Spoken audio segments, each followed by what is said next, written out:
दोस्तों नमाज जनाजा को जूते पहन के पढ़ना कैसा है? और अगर पलीदी लगी हुई है तो फिर ना आपकी नमाज जनाजा हुई है और ना ही आपकी नमाज हुई। इसीलिए जूते के मामले में ये बात वाज़ेह तौर पे जहन में रखिए। लोग हदीस पाक पेश करते हैं कि रसूलुल्लाह सल्लल्लाहु अलैहि वसल्लम ने जूतों के अंदर नमाज पढ़ी है। सल्ला रसूलुल्लाह सल्लल्लाहु अलैहि वसल्लम बिन नाइलैन, रसूल अकरम सल्लल्लाहु अलैहि वसल्लम के जूते मुबारक पाकीज़ा थे।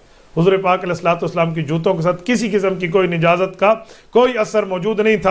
आज से अगर चंद साल पहले आप पीछे चले जाएं तो आपको जितने लोग हैं वो सारे के सारे जूते उतार के नमाज जनाजा पढ़ने वाले मिलते थे। लेकिन आज जब इल्म थोड़ा ज़्यादा आ चुका है लोगों के पास, अब आपको जो जूता उतार दे सारे उसको मशकूक नज़रों से देखना शुरू कर देते हैं। ठीक है, तो आइए इस तनाज़ुर के अंदर ज़रा देखते हैं कि असल मसला है क्या, फ़ुक़हाए के नाम ने इस ज़मीन के अंदर क्या लिखा। मसले को समझिएगा और उसके बाद इसको शेयर भी कीजिएगा ताकि दूसरे मुसलमानों को भी इस्लाह हो सके। याद रखिए, जूता और उसके जो नीचे की ज़मीन है, अगर आप जूता पहन के नमाज पढ़ रहे हैं तो जायज़ तो है, लेकिन उसके लिए कुछ शराइत भी हैं। पहली शर्त यह कि अगर आप जूता पहन के नमाज पढ़ रहे हैं, जो जूता आपने पहना हुआ है वो पाक होना चाहिए। ठीक है, यानी उसके साथ कोई गंदगी कोई निजासत नहीं होनी चाहिए। जिस ज़मीन के ऊपर आपने वो जूता रखा है वो ज़मीन भी पाक होनी चाहिए। ये दोनों जगह, यानी जगह भी पाक और जूता भी पाक, अगर दोनों पाक हैं बिल्कुल, इनके अंदर कोई हरज नहीं है शरन, तो फिर तो आपकी नमाज दुरुस्त हो जाएगी, उसके अंदर कोई हरज नहीं है।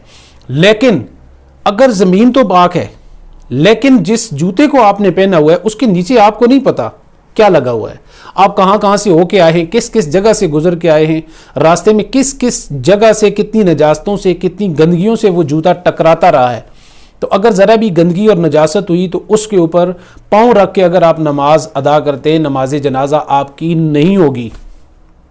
समझ आ रही है जी? इस बात को समझिए।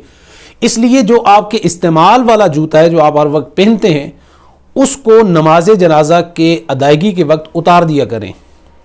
यानी ज़मीन अगर पाक है तो उसको मुकम्मल तौर पे उतार दें। अगर मुकम्मल नहीं उतार सकते तो कम से कम आप एहतियातन उसके ऊपर पाँव रखें, क्योंकि जब आप उसके ऊपर पाँव रखेंगे तो अब जूते का जो ऊपर वाला हिस्सा है वो आपकी जो है ना वो बुनियाद हो जाएगी। नीचे वाला हिस्सा बेशक नापाक हो, आपकी जो नमाज है नमाज जनाजा वो हो जाएगी। समझ? लेकिन अगर पाँव जूते के अंदर होगा और नीचे नजासत लगी हुई तो आपकी नमाज जनाजा अदा नहीं होगी। समझ आ रही है? इस ज़मीन के अंदर इमाम मोहम्मद रहमतुल्लाह अलैह का जो मुफ्ता बिही कौल है उसके मुताबिक भी अगर इस तरह से वो करते हैं तो नमाज जनाजा अदा हो जाएगी। और इमाम मोहम्मद रहमतुल्लाह अलैह ने एक और बात लिखी है, आप फरमाते हैं कि जूते उतार कर उस पर पाँव रख कर नमाज जनाजा अदा करना बेहतर जो है ना वो सूरत हाल है, क्योंकि इस सूरत में सिर्फ जूते के ऊपर वाले हिस्से का पाक होना ज़रूरी है। जूते का जो तल्ला है यानी जिसको हम सोल कहते हैं वो बेशक नापाक हो, ज़मीन भी नापाक हो। ठीक है, ज़मीन भी नापाक, तल्ला भी नापाक है, लेकिन आप ऊपर पाँव रख के नमाज पढ़ रहे हैं तो इस सूरत हाल के अंदर इमाम मोहम्मद रहमतुल्लाह अलैह के फतवा भी कौल के मुताबिक नमाज जनाजा अदा हो जाएगी। अगर जूते पर या चप्पल पर नजासत नहीं लगी हुई तो उसमें नमाज जनाजा पढ़ना दुरुस्त है, क्योंकि नमाज जनाजा एक आम तौर पे सजदे मस्जिद के बजाय खुले आम जो मैदान है उसके अंदर होती है। और अगर जूते या चप्पल पर नजासत लगी हो तो नमाज जनाजा अदा नहीं होगा। और ये जो फतवे मैं आपको स्क्रीन के ऊपर भी शेयर भी कर दूंगा, इसमें किसी मसले का कोई अमल दखल नहीं है। जितने भी मसाले के, चाहे वो बरेलवी मकतबा फ़िक्र है, देवबंद मकतबा फ़िक्र है, उन सब के नज़दीक यही जो मसाइल मैंने बताए ये उनका मुत्तफ़िका फ़ैसला है। मैं फतावाजात भी आपके साथ शेयर करता हूँ, तो इसलिए इन चीज़ों को मसाले के साथ ना जोड़ा करें, बल्कि इसको कुरान और हदीस और जो हमारे फ़ुक़हाए किराम के अक़वाल हैं और उनके मुत्तफ़िका फ़ैसले उनकी तरफ देखा करें। तो बेहतर यह है कि आप पहले तो ज़मीन भी पाक है और आपके जूते को भी, आपको अगर किसी तरह का मशकूक है तो आप पूरा जूता उतार दें।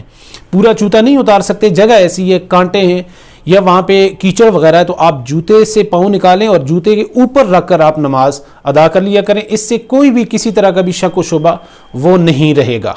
ठीक है जी, तो उम्मीद है ये वीडियो आपको पसंद आएगी। वीडियो अच्छी लगे तो इसको ज़रूर शेयर कीजिए। अस्सलाम वालेकुम वरहमतुल्लाहि वबरकातुहू।